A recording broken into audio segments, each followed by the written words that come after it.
governor of Oyo State, Seyi Makinde, has just made a new statement following a meeting held with representatives of Igangan, Ibarapa land, and other state security stakeholders, including the recently appointed Oyo State Commissioner of Police, Mrs. Ngozi Onadeku, in attendance. He revealed that the administration has now come up with a security strategy to counter the crisis in kidnapping and banditry hotspots in the state. The administration resolved to redeploying 200 members of the Oyo State Western Nigerian Security Network, popularly known as the Amotekun Group, in partnership with the Operation Burst and local vigilante groups to banditry, kidnapping hotspots in the state, most especially in the Okeogun and Ibarapa zones. According to him, these operatives will immediately begin their mission by launching an attack to get rid of criminals residing in the forest. He further added that Amotekun Group will be updating him frequently on how the mission is going. He also promised that the existing laws on open grazing and grazing, which was made in 2019, would now be strictly enforced, adding that the laws regulate the activities of herdsmen in the state, adding that open grazing won't be allowed anymore. He hinted that those who were involved in causing terror in the state will be caught and dealt with.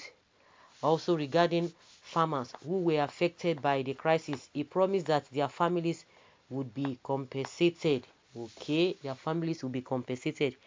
I think kudos to Sunday Igboho, because he has been able to wake them up from their slumber. If all of these things, of course, if all of these things were in place, he wouldn't have come out. And from what we heard, from what he said, the people in that community came to call him, because he has been, like even this man talked about it, Gani Adams, that at least he knows much about security right from time. So that was why they went to him to call him, please come and help us, come and do something. And he was able to shake the whole country for them to come back to their senses.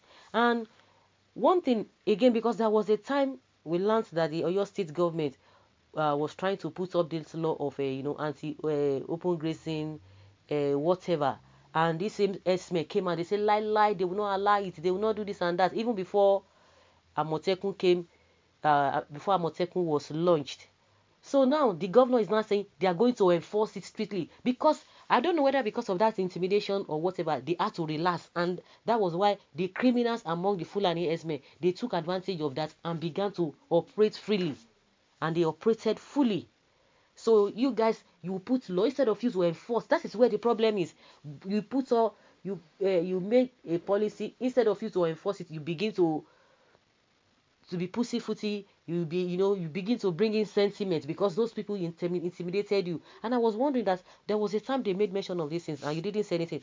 Like I said before, thank God for Sunday Igboho that has really waking them up. And the man now is still on the mission that anybody who is going to be terrorizing his people, he will not take it lightly with them. So now you want to enforce it, or you are not going to compensate the families. If this man had not come out, all of these things wouldn't have come up. I don't understand. They will tell you, I will do this, when they are campaigning. But once they get there, I don't even know whether there's one juju that is really shining its eyes towards them, that they will not be perplexed. They won't want to do anything, or it is greed, or it is selfishness. I don't just understand. You guys will say you are going to do this, you are going to enforce this law. In all other places that you guys go and enjoy, you have your children all over the world, in developed countries. There are strict laws. You must enforce it, in as much you yourself you are going to be truthful about it. So if this guy has not come up with all these things now, because they now know that there is fire on the mountain, everybody cannot just be keeping quiet, trying to be politically correct, and things are getting bad and getting worse on a daily basis. Oh, I don't want to say anything, I don't want to talk, I don't want to say anything. Oh, that is how we have found ourselves in this kind of place. The question is that if it were to be members of your family, would you have been pussyfooty about this whole thing? It's unfortunate. You're not making you're making a U-turn now. Making a U-turn. So if not that this man said what he said, you guys wouldn't have even met. even if not that Akeredolu himself stood that no, this thing must not continue, the meeting wouldn't have been held in the first place. Now they can't break. I hope even what he has said, they will follow through. Not that saying all of these things, everybody will be happy. Well, there are people that will correct you people if you don't do the needful. I think the governor is on course. Sheyi always towing the path of peace. With this directive now, there will be no hiding place for the Fulani killers. If they had enforced it, this is not the issue. If they had enforced that anti-open grazing law, if they had enforced it, like I said, these people wouldn't have had that audacity, because they came out that time that they were not going to agree to that. They must be moving freely, and before you knew it, they didn't even say anything. They had to relax. The laws are there. Adibin Chief Sunday Igboho did not stood up to fight for his people in the midst of kidnapping, banditry, destruction of farmlands, and all sorts of killings. Our governor wouldn't have taken this laudable action. Taking laudable action is not the main thing. Enforcing it and following it through, that is what we are talking about. Campaign after election, medicine after death. Now they break, 4 years almost complete. What type of compensation is he talking about? Is he going to bring back the lives these heartless Fulanis have taken? Where has he been since the Fulani has been killing, kidnapping, and doing all sorts of? Nice if he can implement it. That is it. Bam, if he can implement it. Because I'm surprised that they are even making mention of a anti-open grazing law, that they need to enforce it strictly now. Why didn't you enforce it? Hey. Well, this is a positive development. I am fully convinced that the decision as a result of pressures from Chief Sunday Igboho and his group. This is another important evidence that our politicians do not understand gentleman approach, but iron hands and pressures. Kudos to our brother Sunday Igboho. Good talk. Make sure you keep your promise.